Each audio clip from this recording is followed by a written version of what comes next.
नमस्कार, एक बार फिर से आप सभी के सामने उपस्थित हूँ मैं बहुत ही इंपॉर्टेंट टॉपिक के साथ। अभी आपने कल एक बहुत अच्छी न्यूज़ देखी थी। जब से चुनाव हुए, लोकसभा चुनाव आप देख रहे हो, अच्छे अच्छे चेंजमेंट आपको देखने को मिल रहे हैं। स्पेशली युवाओं के लिए चेंजमेंट आपको अच्छे देखने को मिल रहे हैं।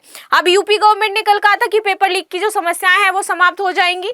अब दोबारा से यहाँ पर एक हिस्टोरिक चेंज किया गया है यूजीसी के द्वारा कि अब क्या होंगे, आपके 2 सत्र होंगे यूनिवर्सिटी में। पहले आपके केवल एक ही सत्र होते थे, यानी कि आपका जुलाई से अगस्त का सत्र होता था, लेकिन अब यहाँ पर अलाउ कर दिया गया है कॉलेजेस और यूनिवर्सिटीज में यूजीसी के द्वारा कि अब आप साल में 2 बार एडमिशन ले सकते हो। एक जो आपका सत्र था पहला जुलाई से अगस्त, वो तो रहेगा ही रहेगा। एक आपका जनवरी से फरवरी तक का जो आपका सत्र है वो भी शुरू हो जाएगा। अब इसके पीछे के क्या कारण रहे हैं, क्यों ऐसा किया गया है, इससे लाभ क्या मिलने वाले हैं, चलिए डिटेल में एनालिसिस कर लेते हैं। मेरा नाम है प्राची मिश्रा, संस्कृति आईएएस के इस प्लेटफॉर्म पर आप सभी का स्वागत है। चलिए भाई शुरू कर लेते हैं न्यूज, क्योंकि ये इंपॉर्टेंट एक तरीके से चेंजमेंट। देखिए अभी तक all over the world wide यदि मैं बात करूं तो ये वहां पर व्यवस्था थी। ग्लोबली वहां की यूनिवर्सिटीज, जो फॉरेन की यूनिवर्सिटीज थी, वहां पर 2 सत्र होते थे, साल में 2 बार स्टूडेंट जो है वो प्रवेश ले सकते थे। लेकिन भारत में अभी तक ऐसा नहीं था।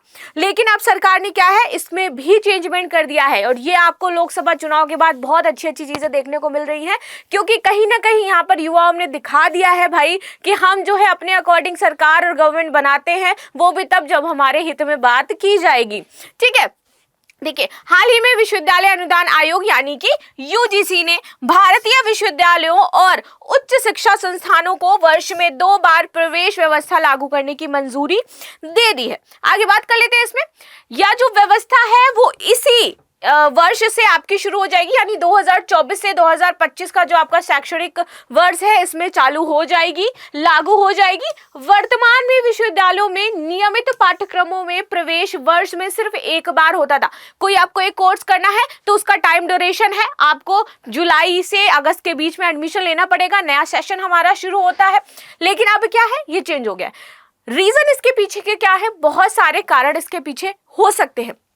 कई बार आप देखते हो कि बोर्ड्स के रिजल्ट बड़ी लेट आते हैं, तो जिन भी स्टूडेंट्स को किसी अच्छी जगह पर डिप्लोमा में कोई कोर्स करना है उनको, या फिर 1 साल का ईयरली कोई कोर्स करना है, या फिर उनको किसी एक पर्टिकुलर उसमें इनरोल होना है जाकर के, तो यदि लेट उनका रिजल्ट आया है तो उनको समस्या होती थी, समस्या फेस करनी पड़ती थी। उनको बोला जाता था कि जो सत्र है वो आपका लेट हो चुका है, तो आपको अब शायद एडमिशन भी नहीं मिल सकता। तो इस तरीके की प्रॉब्लम्स आती थी, छात्रों के साथ एडमिशन लेने में भी प्रॉब्लम्स क्रिएट होती थी।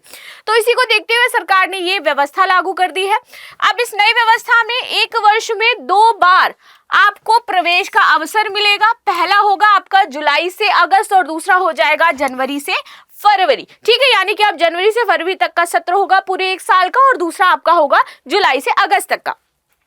यह व्यवस्था विदेशी विश्वविद्यालयों की तर्ज पर शुरू की गई है। जैसे मैंने बताया कि फॉरेन में क्या होता है कि 2 बार ग्लोबली आप देखोगे तो वहां पर होते हैं, इवन बच्चों को स्कॉलरशिप भी उसी अकॉर्डिंग 2 सत्र के अकॉर्डिंग दी जाती है, और साथ ही साथ सत्र भी वहां पर 2 होते हैं। आगे बात करें, विश्व के अधिकांश देशों में यह व्यवस्था लागू है जहां वर्ष में 2 बार प्रवेश की व्यवस्था है। भारत में इसका उद्देश्य क्या था कि प्रवेश व्यवस्था को थोड़ा सा एक तो लचीला बनाना है, और साथ ही साथ छात्रों को वैश्विक प्रतिस्पर्धा के लिए तैयार करना है। कई बार बच्चे सिर्फ इस वजह से छूट जाते थे कि क्या होता था कि उनका रिजल्ट लेट आया है, उनका किसी ना किसी कारणवश कोई आकस्मिक उनके साथ घटना घट गई तो उनका सेशन छूट गया है, तो उनको प्रॉब्लम होती थी, 1 साल वो पीछे भी हो जाते थे। तो उसी को देखते हुए, ताकि बच्चों में उत्साह बना रहे, प्रोत्साहन बना रहे, और साथ ही साथ जो एडमिशन की व्यवस्था है वो भी थोड़ी सरल हो जाए, इसलिए यह कार्य किया गया। अब इस व्यवस्था को लागू करना सभी विश्वविद्यालयों के लिए अनिवार्य नहीं होगा। ये एक इंपॉर्टेंट चीज है यहाँ पर। रीजन, जो विश्वविद्यालय चाहते हैं अपने यहाँ इस सेशन को अनिवार्य करना वो कर सकते हैं, जो विश्वविद्यालय नहीं चाहते हैं वो नहीं कर सकते।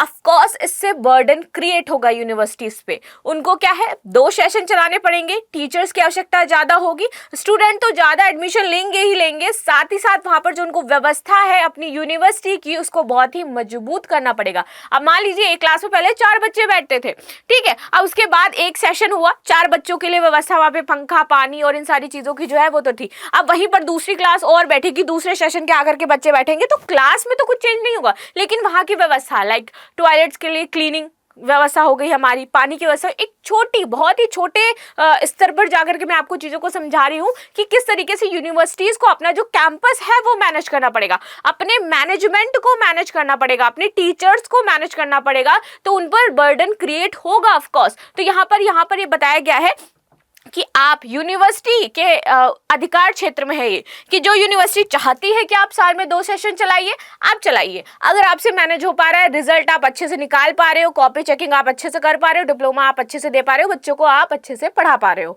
तो अगर आपके बस की नहीं है तो आप साल में 1 ही सेशन चलाओ, ये यहाँ पर कहा गया है।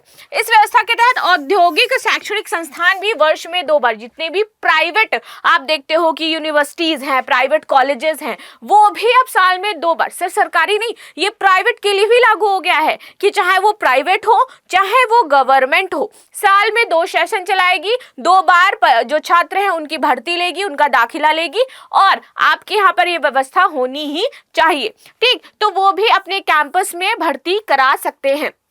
देखिए, 1 वर्ष में 2 बार प्रवेश की व्यवस्था के लाभ क्या होंगे?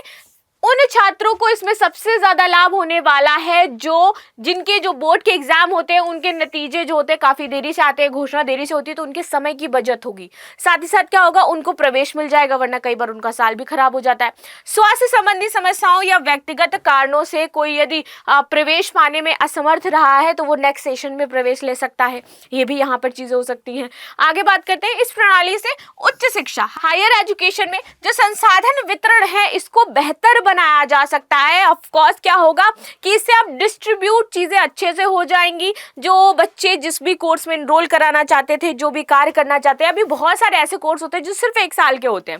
ठीक, अब हमारा मन हुआ कि हाँ हमें अभी ये करना है, अब 20 सेशन में किसी ने प्रिपेयर किया कि भाई अभी मेरे को करना है और अभी टाइम है, तो वो क्या है, आप एनरोल कर सकता है जाकर के आराम से, कोई प्रॉब्लम नहीं है।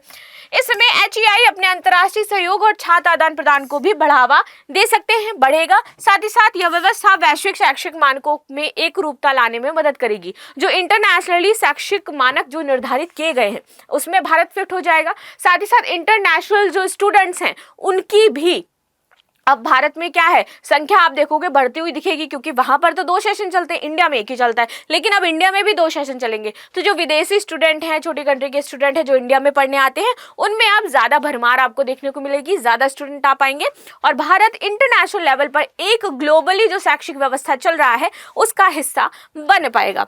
आगे बात कर लेते हैं इसमें विश्वविद्यालय अनुदान आयोग UGC के बारे में। तो इसकी स्थापना हमारी हुई थी 1953 में की गई थी और 1956 में संसद के अधिनियम द्वारा एक स्वायत्त संगठन बनाया गया है। स्वायत्त है ये पूरी तरीके से, ठीक है। इसके कार्य क्या होते हैं?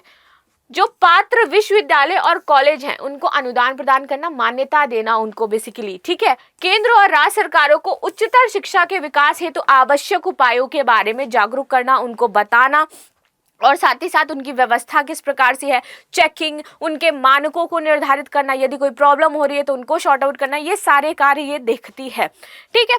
आगे बात कर लेते हैं। इसके मुख्यालय नई दिल्ली में है और 6 आपके क्षेत्रीय कार्यालय हैं, पुणे में, भोपाल में, कोलकाता में, हैदराबाद में, गुवाहाटी में और बेंगलुरु में। तो ये 6 जगह पे इनके क्षेत्रीय कार्यालय हैं जिन पर ये कार्य करते हैं, ठीक। तो ये तो रहा आज का, आपको समझ में आया होगा कि किस प्रकार से चेंजमेंट देखने को मिल रहा है, इससे क्या क्या फायदे होंगे, आप जरूर मुझे बताइएगा। और साथ ही साथ ये बताइएगा सरकार ने ये जो कदम उठाया है ये किस तरीके से छात्रों की मदद कर सकता है, ठीक है। लास्ट में आप सभी के लिए क्वेश्चन है, आंसर जरूर देना कि निम्नलिखित में से किस राज्य केंद्र शासित प्रदेश में विश्वविद्यालय अनुदान आयोग का मुख्यालय है?